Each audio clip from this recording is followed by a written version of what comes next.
Rick, great to be back at Irene Country Club again. This place has great memories for you. Yeah, for sure. This is kind of where all my tennis started.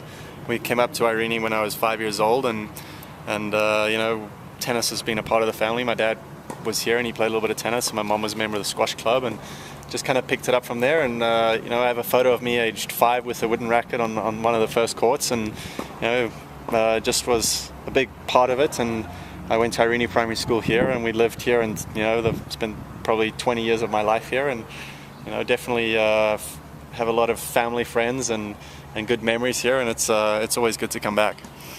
Playing your 20th tie is quite an amazing achievement. There's only a couple of South Africans that have.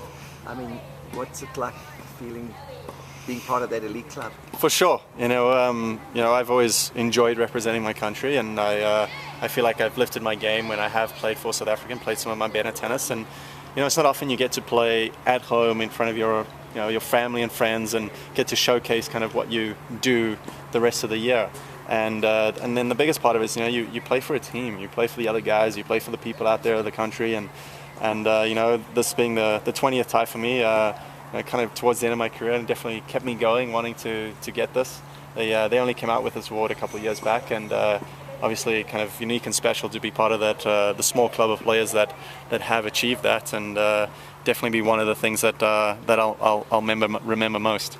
You've had a great career so far. I mean, you're getting on, with respect, but give me one or two highlights of your career in your minds. What do you think, if you played tennis, what would you say to one?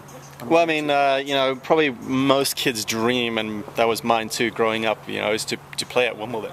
And as a kid, I would sit here in front of the TV watching the Wimbledon final, and then going out and putting down the 2 chairs and taking the pool net and making that as a net, and then getting the hose pipe and making a court, and just playing with my brother on the grass, and one day kind of dreaming of being able to play at Wimbledon. And when that day came in 2007, and I was able to do it, and playing Marat Safin on one of the stadium courts, it was kind of a very unique and special moment for me, and kind of an accomplishment that you get to remember. And there's not too many people that have done that, and that's definitely a standout moment for me. Good.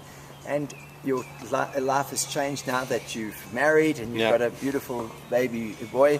Just tell us how you feel about that as your last question. Definitely, yeah. I know my wife and I, we've been trying for a while to start a family, and now that it's become a reality, it's definitely changing life and changing perspectives, and he definitely becomes the center of a lot of decision making, and we're both really happy. We've enjoyed the whole process. The first couple of weeks, they're always a little challenging, but we've kind of embraced it and love the little guy, and just love watching him change and the daily expressions, and it's a lot of firsts and new experiences for us, and I try and savor as much of that as possible.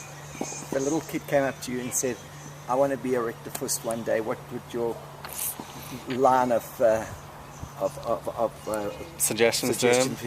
I guess first and foremost, I'd probably say just go out and enjoy it, and when you're young, keep playing other sports and have fun out there, and that kind of keeps the motivation going. And then once you start to get a lot better, then it just comes down to a lot of work, and keep gutsing through. And one of the philosophies I had was that as long as I continue to work, I will get better. And it was kind of an innate belief that I had, that as long as I worked hard, I would get better. And so that kind of happened for me. So it's just that kind of belief in the game. But for a young kid, I definitely believe that the fun factor needs to be there, and they got to go out and enjoy it, and have fun, and have a good supporting network from both family and friends.